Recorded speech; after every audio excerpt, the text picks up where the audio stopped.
Bom, Álvaro, eu vou começar pela pergunta que parece óbvia, mas eu acho que tem que ser respondida. Se você fosse definir para uma pessoa que não conhece o ofício, você explicaria de que maneira, o que é arquitetura? Para que ela serve? Arquitetura é a forma pela qual o homem constrói o mundo que existe e o mundo que ainda não existe. Eu acho que tudo que a civilização humana, nessa trajetória principal dos últimos 10 mil anos, construiu, tem muito a ver com arquitetura. Eu acho interessante pontuar que a ausência da arquitetura também constrói o mundo que existe e o mundo que não existe. Mas me parece mais encantadora a ideia de imaginar que o mundo que não existe é um mundo desejável e a arquitetura dá forma a esse mundo. E existe arquitetura sem arquiteto? Existe. Eu acho... É controverso isso, mas o Lúcio Costa, por exemplo, defendia que há muita construção e pouca arquitetura. E que a arquitetura, portanto, era uma forma de conhecimento específica, relacionada, obviamente, à construção, mas, no entanto, toda a construção não poderia ser generalizada como arquitetura. Mas me parece que também algumas arquiteturas que academicamente, a gente talvez não diga que haja um arquiteto por trás, uma arquitetura popular, uma arquitetura vernacular, me parece que como manifestação cultural a gente poderia defini-la como arquitetura, apesar de não haver o papel do arquiteto por trás daquilo. Como... Quer dizer, mas tem um pensamento, tem uma lógica própria, um jeito de fazer. Talvez a história, a questão da história como todo o conhecimento necessário para urdir, para formar um espaço, um abrigo. Me parece que a gente poderia dizer que existe arquiteto e arquitetura, e que a arquitetura, de alguma forma, ela pode e é capaz de gerar arquitetura também, mesmo sem o arquiteto. Mesmo sem o arquiteto.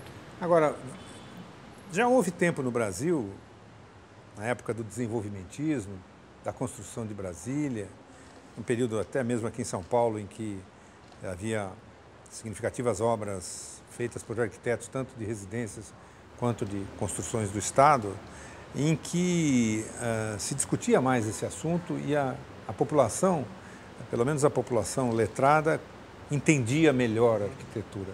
A impressão que dá hoje é que ela passa diante de exemplos significativos do trabalho dos arquitetos e não identifica isso.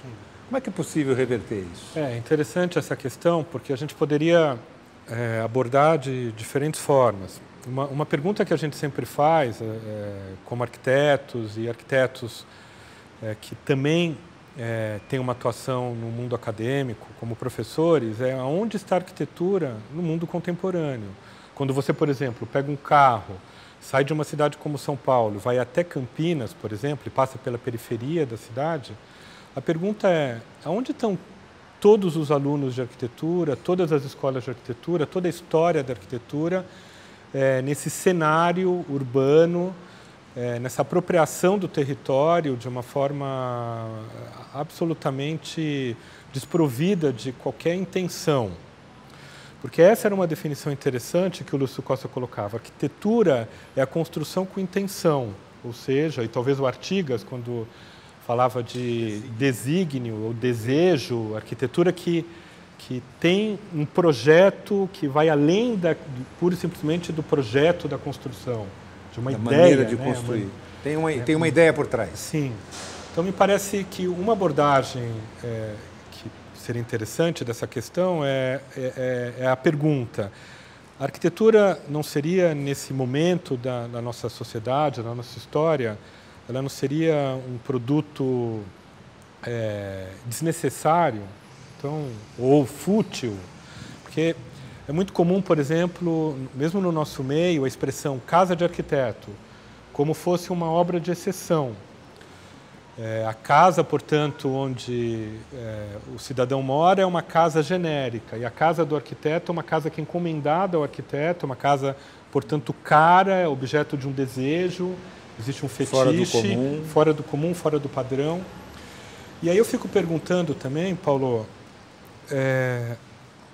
até que ponto não seria importante a gente ver, por exemplo, a arquitetura fora das discussões normais. Então você abre um caderno cultural do jornal, tem moda, cinema, teatro, perdão, música, gastronomia, e não tem arquitetura, não tem urbanismo. Houveram já tentativas, é verdade, de inserção desse item, vamos dizer assim, tanto em televisão como em jornais, em periódicos, mas me parece que não interessa, é uma discussão que está fora da pauta da vida cotidiana, como fosse desnecessária. E um pouco misturada, às vezes, com, por exemplo, decoração. Sim, ou com engenharia. Sim. E me parece, por exemplo, que seria interessantíssimo e belíssimo imaginar que na escola o urbanismo deveria ser uma disciplina. Porque se a gente remonta a expressão urbanidade, é muito comum, essa expressão é utilizada inclusive para ditar um comportamento. Se você age com urbanidade, isso quer dizer que você age com civilidade, você age de maneira cordata, cordial. E me parece que, quando a gente, no mundo contemporâneo, sobretudo em nossas cidades, é incrível a forma pela qual as pessoas relacionam com o espaço urbano, que é um espaço de todos, ou espaços públicos, de forma nem um pouco cordata, pouco urbana. E até mesmo quando revela, vamos dizer assim, uma intenção ou uma afirmação de um desejo discutível, isso vira caso de polícia. Sim. É o caso dos rolezinhos, por exemplo. Sim, é uma tentativa de se apropriar de alguma forma de um espaço público de uso coletivo privado, público, porque coletivo. É um shopping center. Sim.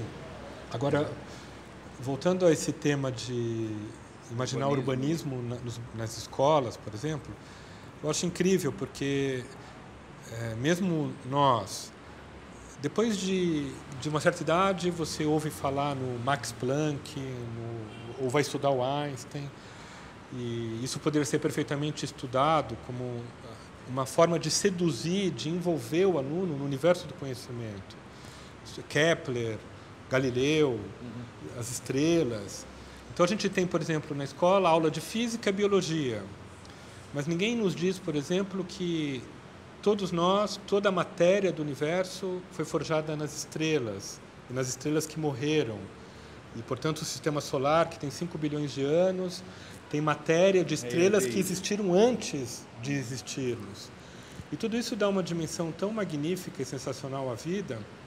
Eu fico imaginando, imagina para uma criança você falar de cidade, de urbanismo, de como é que é do que se trata, qual a importância de certa maneira, construir um conhecimento que depois vai ser capaz, de alguma maneira, de transformar o mundo, de transformar a demanda, de você imaginar que quando uma criança que tem na academia, na escola, aulas sobre cidade, sobre arquitetura, sobre espaço, ela não vai se comportar de uma maneira pouco urbana na cidade, muito pelo contrário.